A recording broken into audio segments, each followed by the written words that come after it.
Muy buenos días, buenas tardes, buenas noches, damas y caballeros. Gracias por acompañarnos en esta nueva edición de Totem Live. Hoy con un invitado muy especial que viene hasta herido, mal herido a esta sesión, porque esto no para, esto es un no parar. Y Fede Palacios, mi querido, estimado, admirado Fede Palacios, muy bienvenido a Totem Live y mal herido y todo, aquí estás, muy buenas. Muchas gracias, Andy. Sí. Bueno, no es para tanto, pero sí tuve un pequeño percance, que, como te he comentado hace un par de días en casa. Esto del teletrabajo al que nos hemos acostumbrado todos, yo creo que nos estamos viendo más torpes, ¿no? Y metí con una puerta. Así de fácil. Así de fácil. Bastante Gracias bien, por invitarme. negro, con la tirita y todo, tiene su punto también, ¿eh? No, sí, como que lo doy todo, ¿no? Un grande Fede. Fede Palacios, estamos acá en Totem Live 22, que son 22 personas con mentes brillantes a las cuales les estamos pidiendo que nos alumbren qué va a suceder, qué esperamos, deseamos, imaginamos que puede suceder el año que viene. Vos que sos un lector, un analizador, un hacedor de cosas, ¿cómo adelantás, crees que va a ser un poco el año que nada, falta menos de un mes para que empiece? Sí, yo creo, y supongo que casi todas las personas a las que estés invitando compartiremos quizá las condiciones de contorno, ¿no? ¿De dónde partimos? Partimos de la pandemia, ¿no? De 2 años de la pandemia. Y yo creo que va a definir mucho la salida. Yo creo que va a tener un impacto positivo, porque en el fondo es como una guerra, ¿no? Todos los periodos de grandes guerras, la Primera Guerra Mundial, tuvimos los Happy Twenties, ¿no? Luego la Segunda Guerra Mundial, los Happy Fifties, aunque luego hubo momentos también interesantes. Pues yo espero que sean el principio de los Happy Twenties, ¿no? De nuevo, y yo creo que va a tener un impacto grande en tres temas, sobre todo. Yo creo la salud, por supuesto, que ya lo estamos viendo, pero más allá de lo obvio. Otro, que es otra pandemia de la que se habla poco y en el nuevo sector en el que yo estoy, que es la ciberpandemia. O sea, estamos, aunque no se hable mucho, en una ciberpandemia, incluso peor que la del COVID. Luego el tema del supply chain y la energía, yo creo que están incluso relacionados, ¿no? Incluso con el tema del medio ambiente, ¿no? Yo creo que ahí va a haber cambios, ¿no? Y aparte de por la concienciación, yo creo que también, como todos los cambios, tiene que tener un componente, un driver económico, ¿no? Que iré luego a ese tema. Y yo espero, porque ha habido unos avances muy buenos gracias a estos 2 años que llevamos todos esquivando el virus y trabajando con la gran mayoría desde casa, ha habido un avance muy fuerte en las ciencias, digamos, ciencias puras, ¿no? Como se suele decir aquí en España. Pero creo que hemos relegado las ciencias sociales. Y espero, no sé si va a ocurrir, deseo, espero que haya un renacer de las ciencias sociales y tocando casi el primer tema que quería tocar, que aparte del tema de la salud, es el tema también de la salud mental, ¿no? Espero que es uno de los grandes temas que no se ha tocado. Yo creo que cada vez se va viendo más, porque todos hemos hablado del COVID, ¿no? Y ese gran avance que es el ARN mensajero, que esto solo es el principio, ¿no? Porque hemos visto, esto es decirle a la célula, haz esto.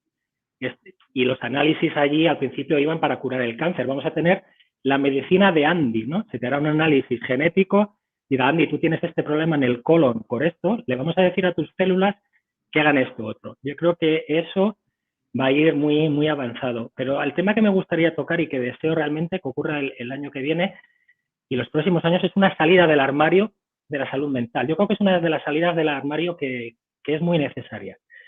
No se habla casi, pero el número de suicidios prácticamente se ha duplicado, ¿vale? Durante la pandemia en algunos países. Quizá otras sociedades como la anglosajona sí que cuando he leído temas en la BBC, etcétera, se habla más del tema. Yo aquí en general en España y en general en la zona mediterránea no se habla mucho. Y yo creo que es un tema importante porque el estar aquí encerrados, tantas incógnitas, a la gente, aunque no sea de una forma consciente, nos tiene machacados. Y yo creo que el tema de la salud mental, espero y deseo que sea a nivel de sociedad, pero al nivel de los gobiernos, el próximo foco y la próxima salida del armario. Y de hecho, yo creo que hay que hablar con el ejemplo. Yo voy a salir del armario yo hace unos años estuve en tratamiento por una depresión, ¿no? Y se cura. Es una enfermedad como cualquier otra, ¿vale? Puede tener unos orígenes químicos, unos orígenes, suelen ser multifactoriales, yo creo.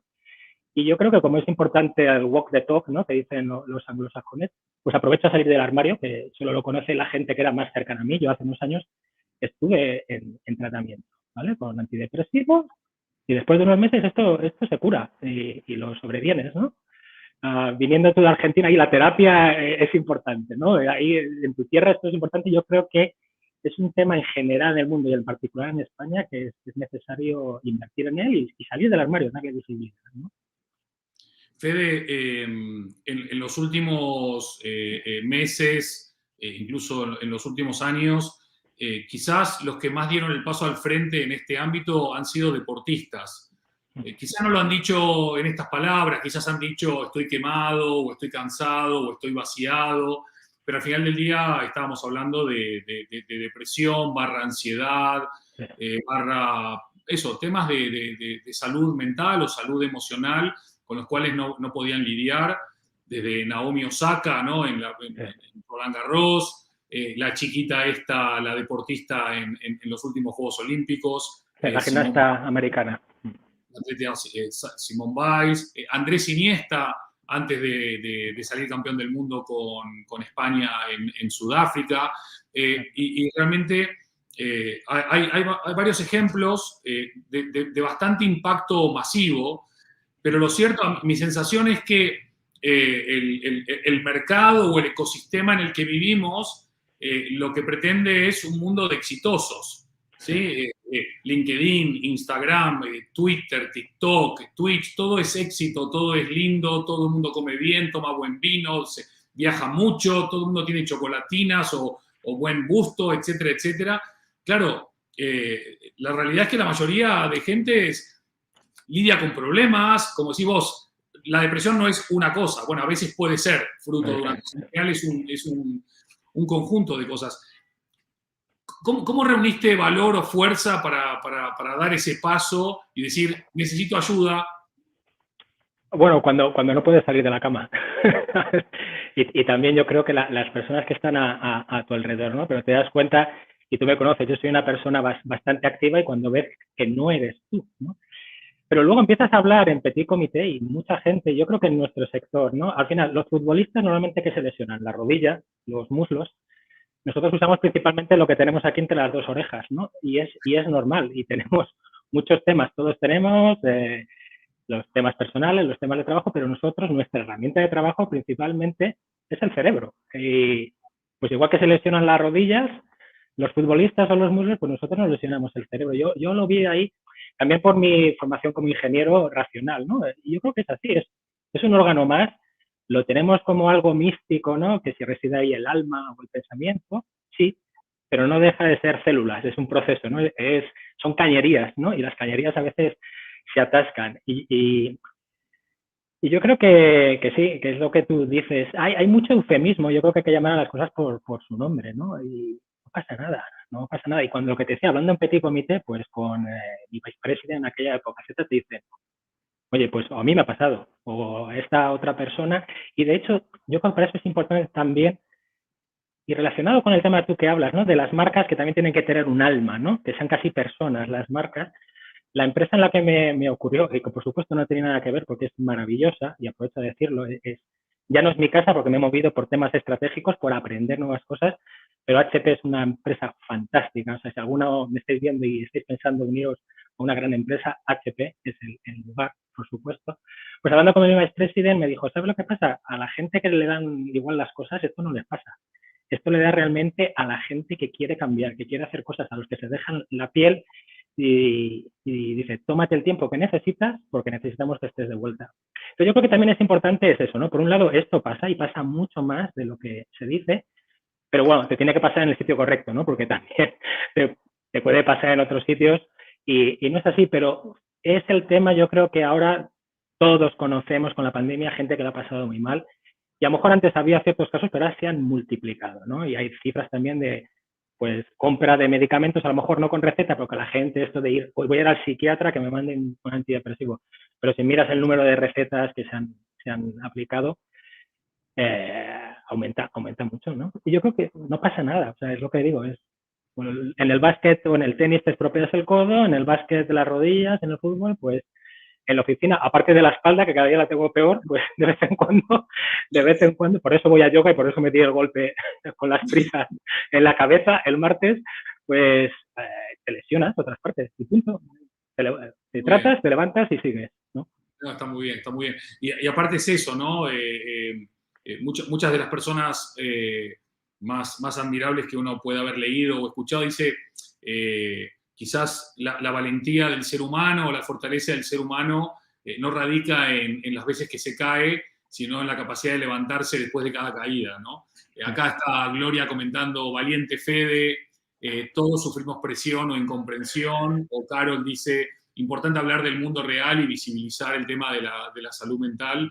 Y vuelvo sobre este tema de vivimos en esta especie de dictadura de Instagram, donde todo el mundo es lindo, todo el mundo es exitoso, a todo el mundo le va bien. Y creo que la pandemia nos reconectó con una parte muy humana, muy vulnerable, muy de conciencia de nuestra finitud. Pero coincido con vos en que a veces es muy difícil hablarlo, ¿no? Por cómo va a reaccionar la gente. Y quizás no tanto por la gente, sino cómo uno puede estar preparado, ¿no? Para ser rechazado o para ser ignorado o para ser ninguneado. Pero al final, estoy bastante de acuerdo con Rousseau. O sea, yo creo que en general el ser humano es bueno por naturaleza. ¿Vale? Yeah. Por supuesto, tenemos un pequeño porcentaje que no cumplen esta premisa, pero la gran mayoría sí. ¿Vale? Y yo creo que es eso, por eso hay que salir del armario, ¿no? O sea, cuando ocurre, pero darle visibilidad y ayudar a eso, porque en general la gente, y es ligando al tema este que te decía de las ciencias sociales. Por ejemplo, un tema que me choca mucho, que cada vez, una de las asignaturas que me gustó, pese a que yo soy ingeniero y soy de ciencias, es filosofía, cuando estuve en bachillerato, ¿no? Tenemos que amueblarnos, por supuesto estamos en un mundo muy práctico, de practicidad, ¿no? De doers, y me parece fantástico. O sea, hubo una campaña hace tiempo de mi anterior empresa, HP, que era Thinkers are great, doers change the world, ¿no? Por supuesto, ¿no? Pero también hay que pensar, también hay que pensar. Y el tema de volver introvertirse hacia adentro, ¿no? Pensar a nivel personal, pero a nivel colectivo, la sociología, la filosofía es algo que yo creo que necesita un renacimiento también, porque yo creo que también parte de esa salud mental es que estamos un poco perdidos. Y yendo a tu comentario, esto me recuerda a un comentario, no sé si fue de Fernando Sabater, no estoy seguro, pero que decía un poco que en el mundo actual estamos empezando a confundir la ética con la estética. La ética es el amor a lo bueno, la estética es el amor a lo hermoso. Ambas son necesarias, ambas son necesarias. No sé, en tu caso, yo en mi caso, mi mujer, cuando empecé a salir con ella, me casé con ella, fue por ambas, ¿no? Éticamente me parece una persona maravillosa, una gran persona, y estéticamente también, ¿no? Pero el problema es que esa balanza se está yendo mucho a la estética y nos estamos olvidando del amor a lo bueno, no solo a lo hermoso. Yo creo que es importante dejar de confundir ética y estética. 100%, me encanta esa reflexión y la compro 100%. Fede, otra de las cuestiones que para mí son cuestiones a resolver desde un punto de vista bien sociológico o psicológico es, tendemos a etiquetar rápidamente, ¿no? A hacer prejuicios y rápidamente etiquetar. ¿No? Vos decís, un tipo que tiene una formación de ingeniero, que trabaja en ciberseguridad, nos está hablando de salud mental, nos está hablando de ciencias sociales, nos está hablando de filosofía, nos está hablando de yoga, y claro, acabas de demoler torres de prejuicio sobre lo que un ingeniero que viene del mundo de la tecnología de hace muchos años podría estar haciendo. Y yo creo que es súper pertinente lo que acaba de pasar, porque yo creo que la tecnología necesita de filosofía, necesita de empatía, necesita de lo social, no solamente de las prestaciones, de la eficacia, de la eficiencia, sino realmente estar más al servicio de nosotros. ¿Vos crees que estamos en ese punto de madurez ya, en esta relación ser humano-tecnología? ¿Estamos muy verdes todavía? ¿Nunca estaremos en ese nivel? Yo creo que va tan rápido que siempre vamos a ir corriendo por detrás, ¿no? Pero según lo comentabas, hay un un reportaje, que no me acuerdo exactamente del título, en Netflix, que es algo en torno a las redes sociales. El director es el fundador de The Foundation for Human Technology, ¿no? Habla de cómo son capaces de sacarnos lo mejor, pero sobre todo muchas veces lo peor, ¿no? Ya sabemos, Twitter es el lugar donde expulsar el odio, ¿no? Instagram es donde poner lo fantástica que es toda tu vida, y esto nos está polarizando mucho. Pero es que esto no venía con manual de instrucciones, ¿no? Esto nos ha venido dado, y yo creo que mi esperanza, estoy seguro, o sea, todas las nuevas generaciones, a mí me asombra, no sé si te pasa con tus hijos, con Max, con Cami, con Feli, pero yo lo veo con Pablo, con mi hijo, como son no solo nativos digitales, son nativos de estos temas, son mucho más pragmáticos, porque ellos ya lo ven como realmente es, ¿no? Cuando empezamos con todo esto, tú subías fotos a Facebook, ¿no? Y en el fondo es como ir a la antigüedad, a la plaza del pueblo, coger una foto tuya en la playa, en bañador, hacer 20.000 copias y ponerlas por todo el pueblo, ¿no? Si lo analizas y dices, oye, ¿esto lo haría? Igual no, ¿no? Igual no. Y esto, la otra cosa que hay que aprender, y la ligo con mi pasión actual, que por eso me cambié de industria, que es la ciberseguridad, y aprovecho también aquí a agradecer a la nueva gran empresa que me ha adoptado, que es Checkpoint, gran empresa israelí de ciberseguridad, son los mejores en este mundo, los israelíes en ciberseguridad. Es igual que no nos ha... Después te van a llamar del departamento comercial para cobrar este brand placement que estás haciendo. Vale, luego hablamos. Pero igual que no venían con instrucciones todas estas, no solo las redes sociales, la tecnología, de cómo usarlas a nivel personal, ¿no? Sin que nos deshumanicen, tampoco cómo usarlas de una forma segura, ¿no? Por ejemplo, un coche. Un coche, no solo te tienes que sacar tú el carnet como usuario, un coche va por un proceso de homologación en la Unión Europea, en España, en Argentina, en China, en India. No puedes poner cualquier cosa. Y las autopistas, también hay una legislación y una homologación. Aquí hay muy poco todavía. Ya hay alguna certificación ISO, va habiendo cosas, pero no. Entonces se nos han dado unas herramientas y a nivel de usuario no se nos igual exige o se fomenta el que estemos bien formados, ¿no? Pues igual que sabes que no puedes ir borracho en un coche, deberías saber que si navegas sin actualizar los parches de Windows o tu navegador, estás diciéndole a todo el mundo, por favor, hackéame, ¿no? Pero a nivel de empresas también. Si para vender un coche, Volkswagen, Porsche, SEAT, tienen que ir por un proceso de homologación y certificado, ¿cómo es posible? Y voy a poner el ejemplo de España, que el Ministerio de Trabajo, la parte de que pagan el paro, el SEPE, fuese hackeado, ¿no? Pues igual todas las empresas deberían tener obligación de proteger en cierta manera su información, ¿no? No solo porque ya existe un tema que es todo el tema de la Ley General de Protección de Datos, que es muy grave, pero en general, ¿no? Porque una cosa es que roben datos personales, que ya es suficientemente grave, pero puede tener otras consecuencias económicas muy graves, ¿no? Entonces, es el tema. Yo creo que es muy bonito la velocidad y el dinamismo de la tecnología en general, pero tanto a nivel usuario, nosotros como sin que nadie nos lo imponga, ¿no? Pero de una forma consciente, es decir, oye, igual que si voy a jugar al tenis y no sé, voy a tomar lecciones de tenis, por quitar el ejemplo del coche, pues deberíamos saber unos mínimos para navegar y para utilizar esta tecnología.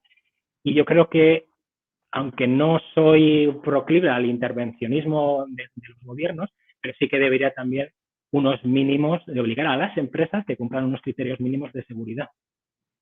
Excelente.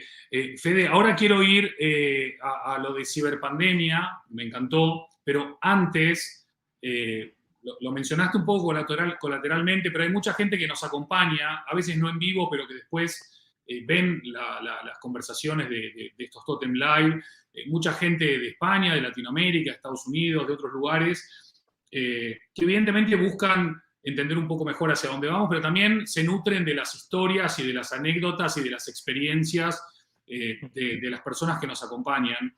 A mí me gustaría, si te animás y si tenés ganas, de contar cómo fue después de, no sé si fueron 20 años o 22 años. Casi 22, sí. De estar en una compañía, multinacional, poderosa, vos haciendo una carrera extraordinaria, de repente te levantás y decís, bueno, voy a cambiar porque me apetece cambiar. Me gustaría, si nos contás un poquito ese proceso de cómo fue dar ese paso de fe y de valentía, en vez de quedarse muy cómodo, muy seguro y muy tranquilo en una compañía en la que estabas genial. Sí, sí. De hecho, es algo que he explicado varias veces porque me tomé mi tiempo porque yo estaba muy bien, ¿no? En explicárselo a mucha gente en HP porque decidí unirme a Checkpoint, ¿no? Fue precisamente, primero me contactaron, ¿no? Y esto fue un headhunter a través de LinkedIn, ¿vale? Que es como ahora, por eso yo creo que es muy importante esto que se llama mucho el personal branding. Bien, es por favor, dad vuestra buena imagen en redes sociales, sobre todo en las redes sociales en las que los recruiters trabajan, ¿no?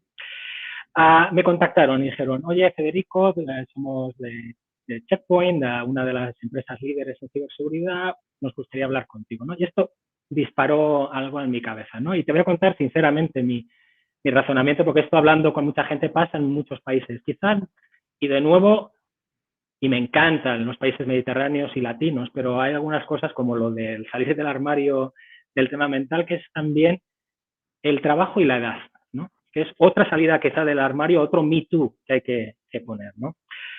Yo tengo 47 años y pensé, pues la ciberseguridad es uno de esos temas que no es que esté creciendo, es que va a crecer siempre, al mismo ritmo que va a crecer la tecnología, y como la tecnología crece exponencialmente, va a crecer exponencialmente. O sea, solo puede hacer que crecer cada vez más, ¿no? Dije, es de esos sectores muy interesantes. Luego me acuerdo uno de mis primeros mentores en HP, un danés que era como un vikingo, ¿no? En una de las sesiones de mentoring me dijo gritándome como un vikingo, Fede, follow the money. Y, bueno, sí, lo entiendo, pero dicen, no me refiero al salario. Es, estate siempre en negocios que o bien crezcan mucho o tengan muy buen gross margin, muy buena rentabilidad, ¿no? Lo primero que hice fue ir a Yahoo Finance, me lo imaginaba, ¿no? Pero vi las rentabilidades de las grandes empresas de ciberseguridad y es increíble la rentabilidad, ¿no?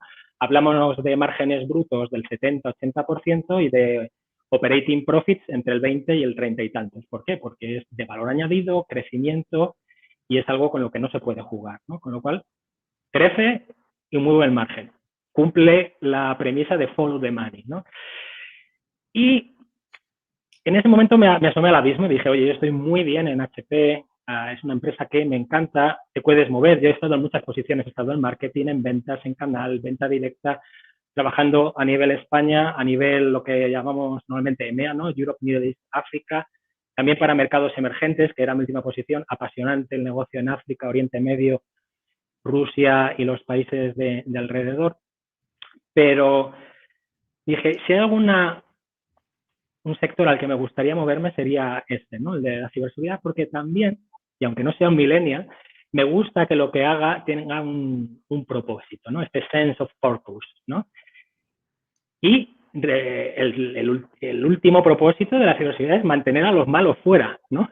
Y ya hemos visto problemas incluso de ataques a hospitales, ¿no? O sea, ya no es solo que te pidan un ransomware y lo pagues, ¿no? Es que pueden tirar el power grid, que no tengamos electricidad. Ha habido ataques a hospitales, ha habido ataques en Estados Unidos no solo al pipeline, al oleoducto de la costa este, que le sacaron con un ransomware, sino incluso empieza a haber, aunque se han parado, a temas del suministro de agua, ¿no? Entonces tiene un propósito, es una empresa, es una industria muy interesante a nivel de crecimiento, de márgenes, muy dinámica, porque cada día salen nuevos actores y nuevas amenazas, y luego tiene un propósito, ¿no? Tiene un propósito que es defendernos, o sea, es cybersecurity y seguridad, ¿no? Con lo cual fue eso. Me asomé al abismo porque dije, si estoy muy bien. Y entonces ahí es donde tengo otra, bueno, no es una crítica, o sí, o una demanda, ¿no? Que es eso, yo tengo 47 años y el año que viene cumplo 48 y todos sabemos lo que ocurre en España al menos, cuando tienes 50 y pocos, ya es muy difícil cambiarse y empezar casi de cero. Tengo mucha experiencia en gestión comercial, de marketing y táctica, pero no tengo ni idea de ciberseguridad. De hecho, si lo decían, no hacía más que decirlo en todas las entrevistas. I have no clue, ¿no? De verdad, cero. Pero ha sido muy interesante y después de sopesarlo mucho dije, es ahora o nunca, ¿no? Es uno de esos trenes que solo pasan una vez. Y es parecido a lo de salir del armario. El proceso es muy, muy duro, estuve 2 o 3 días sin dormir, pero una vez que lo haces, de repente te das cuenta, hostia, no era para tanto, ¿eh? Es una especie de mochila que te quitas. Y esto de la mochila, recuerdo, muchos compañeros míos de HT dicen, Fede, ¿y la mochila?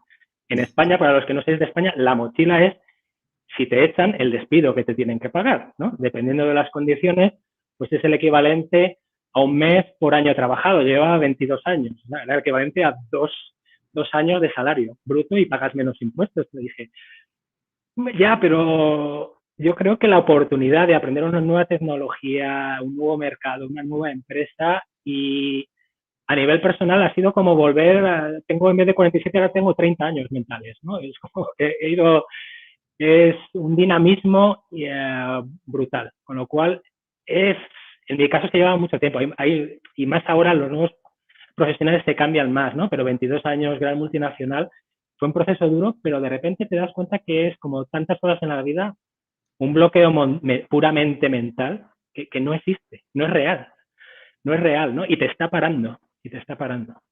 Qué grande, Fede.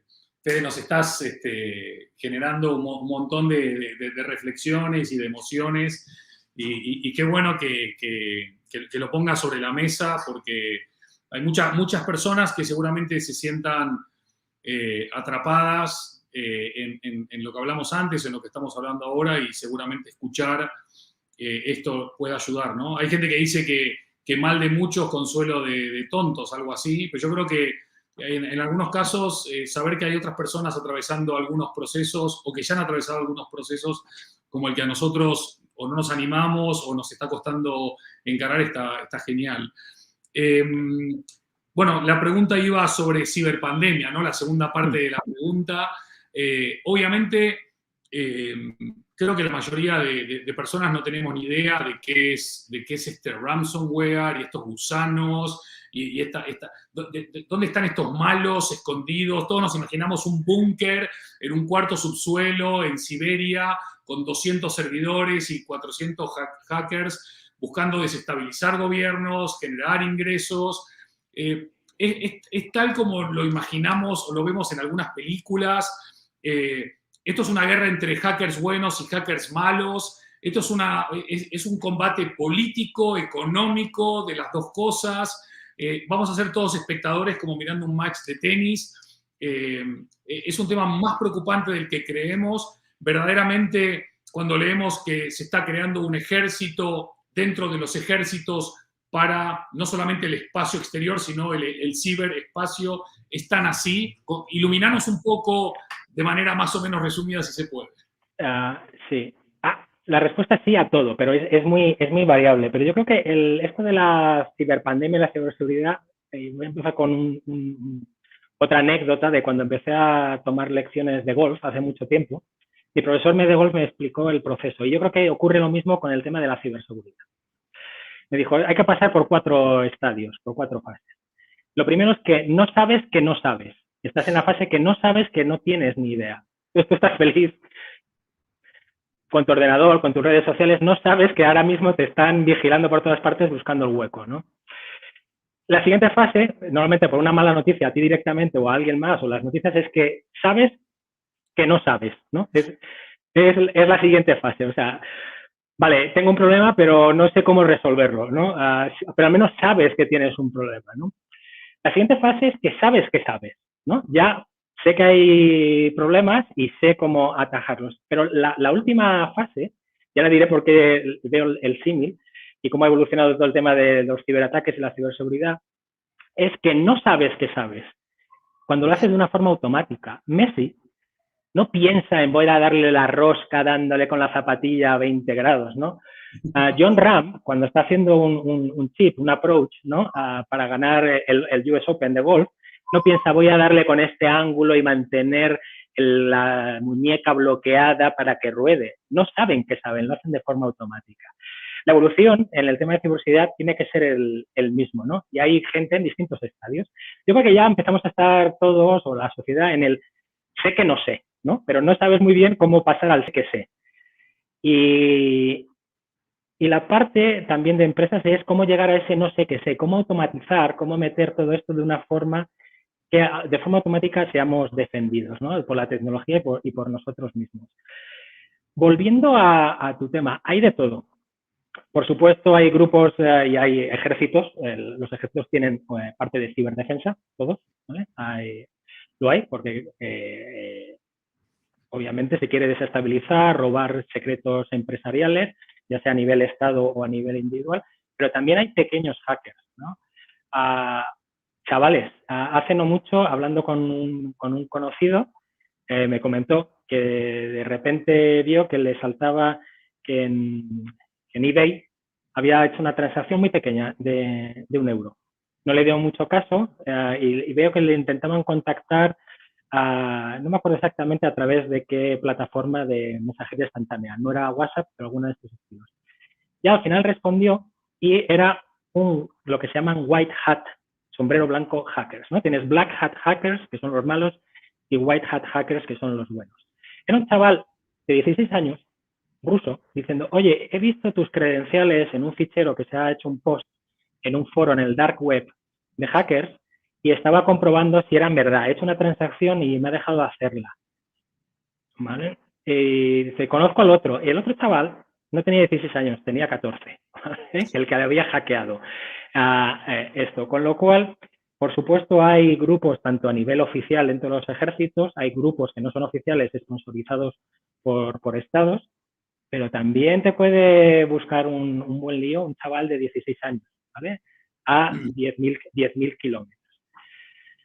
La gran mayoría de estos casos son previsibles, ¿no? Si tú no tienes la misma password en todas partes, tienes para que me entienda la gente, antivirus, pero ahora realmente es más que un antivirus, ¿no? Se llama Endpoint Protection o Detection and Response, ¿no? Porque se está pasando de detección, que yo creo que es el principal tema, porque si detectas algo, ya te lo han hecho, a prevenir, ¿no? Aplicar inteligencia artificial, prevenir, etcétera.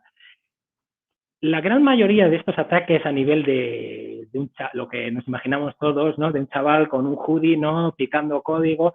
Eso si mantienes todas tus actualizaciones al día, pones los parches, no tienes la misma password que es tu nombre y tu fecha de nacimiento combinadas en todas las passwords. Y cosas como estas, esto lo evitas, porque también muchas veces lo hacen como un reto. Cuando analizamos las líneas de código, ¿no? del malware, en un porcentaje muy alto son reciclados, ¿vale? Ven algo que ha funcionado, le dan una vueltecita, pues como el COVID, ¿no? Haces una pequeña mutación y te sirve, ¿no?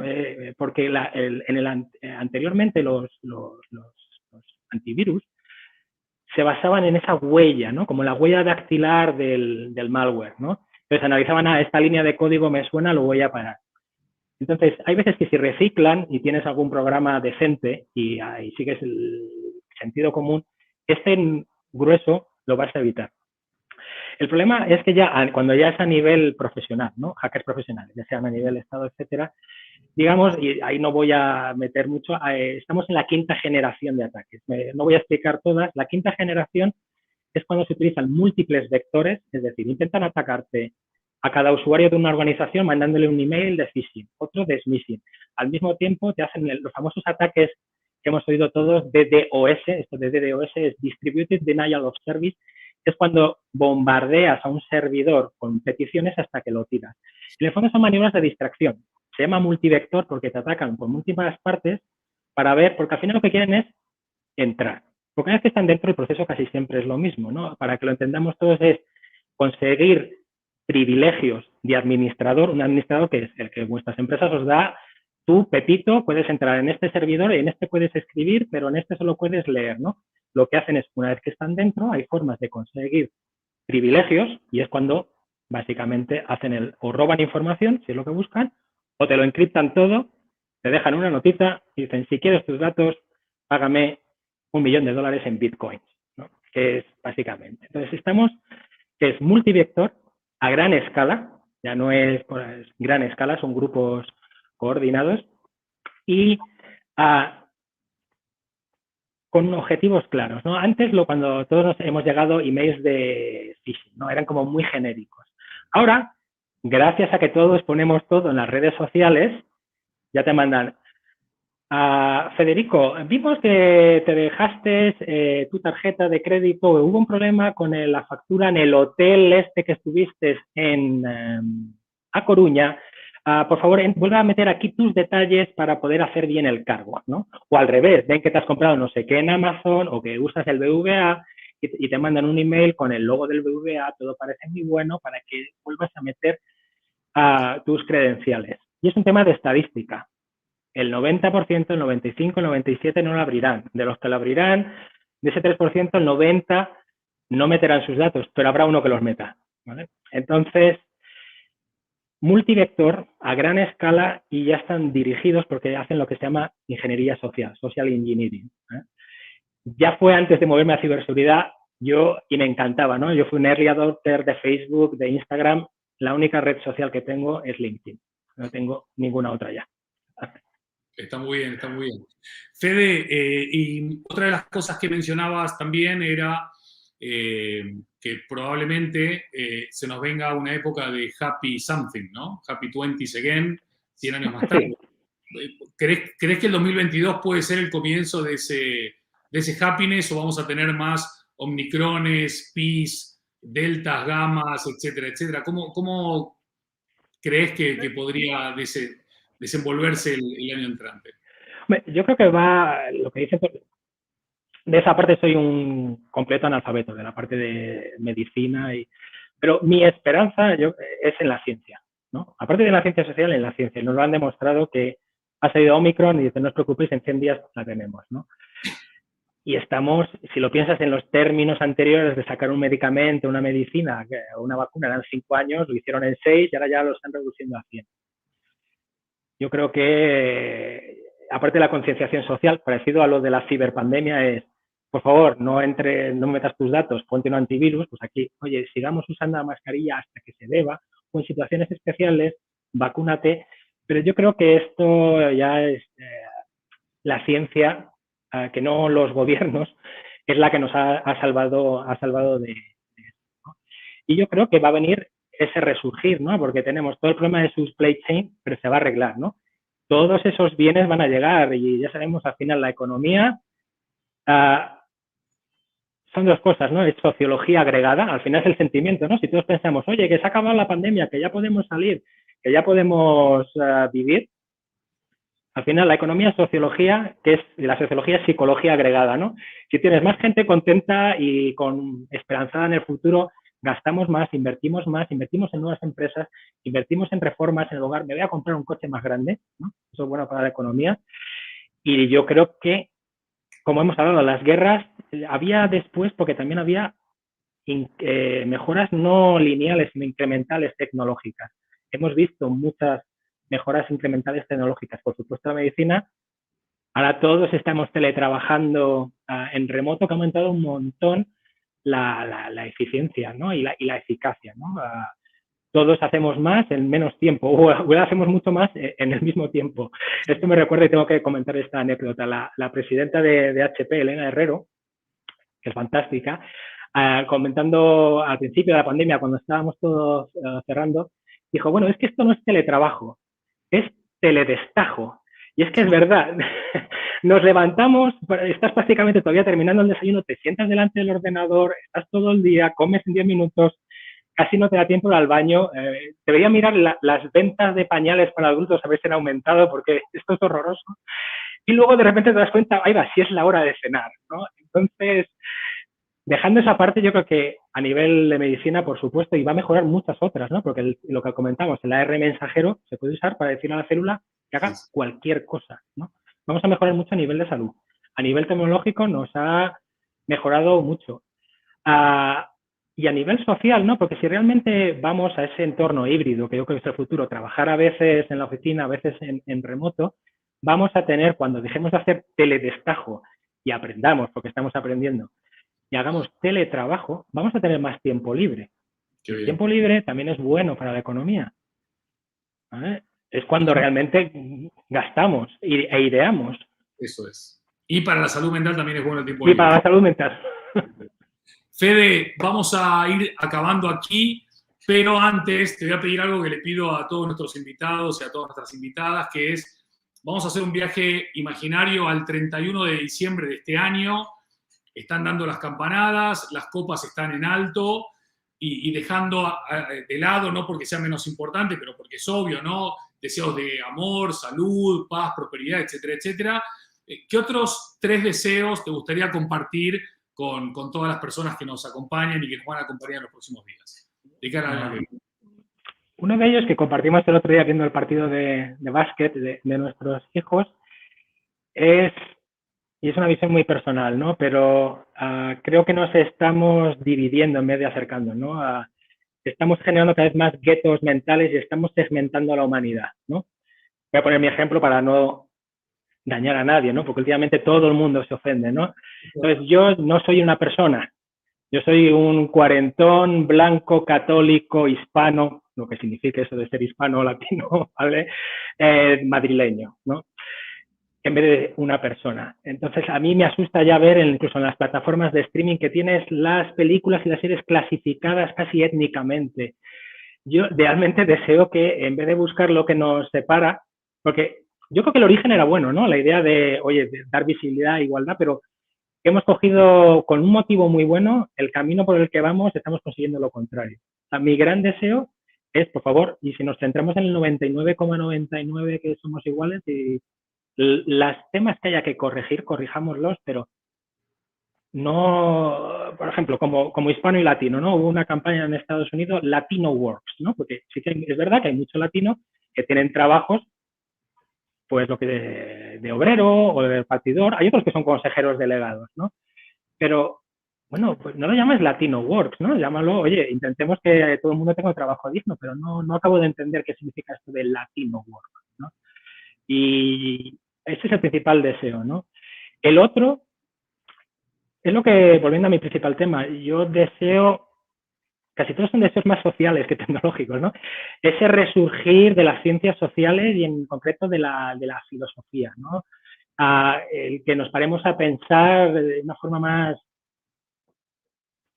no sé cómo decirlo, ¿no? Buscando algo más en largo plazo y el porqué de las cosas último, ¿no? Que lo llamamos de los 100 y pico caracteres, ¿no? La gente no tiene tiempo de pensar, ¿no?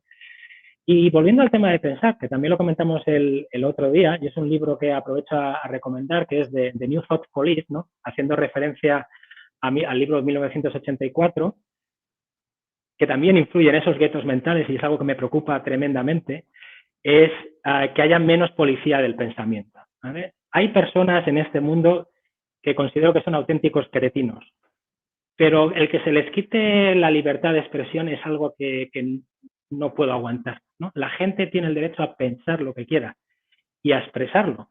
Luego, otra cosa es pasar a la actuación, ¿no? Y eso que soy católico, ya sabemos que los pensamientos son pecados de obra, pensamiento y omisión, ¿no? Pero a mí esto de pecar de pensamiento nunca me convenció, ¿no? O sea, el pensamiento tiene que ser libre, ¿no? Entonces, y crítico, ¿no? Que es algo que yo intento también infundir en mi hijo, que tenga un pensamiento crítico, que critique. Que piense primero, oye, estoy de acuerdo, pero bien, y que no se deje llevar, ¿no? Y nos equivocaremos. Pero yo creo que si todos somos sinceros y críticos y dejamos de encerrarnos en guetos, es bueno. Y cuando alguien diga algo, igual pienso, oye, ¿y este tipo por qué dice esto? Parece un cretino. Bueno, pero vamos a ver, no el qué dice, sino por qué lo dice. No estamos llegando ahí. No estamos llegando ahí. Salud. Salud, Andy. Salud, Fede. Muchísimas gracias por una charla extraordinaria, muy inspiradora, muy emocionante. Como no podía ser de otra manera hablando con vos. Así que 1.000.000 de gracias, un abrazo muy fuerte y estoy seguro que la gente sabrá agradecer y apreciar este espacio de tiempo que nos has regalado tan generosamente. Así que feliz cierre de año, mejor año 2022 y que ojalá se cumplan todos esos deseos y más también. Un abrazo, Fede. Muchas gracias, un abrazo. Hasta luego. Hasta luego, nos vemos muy próximamente en otro Totem Live 22. Hasta luego.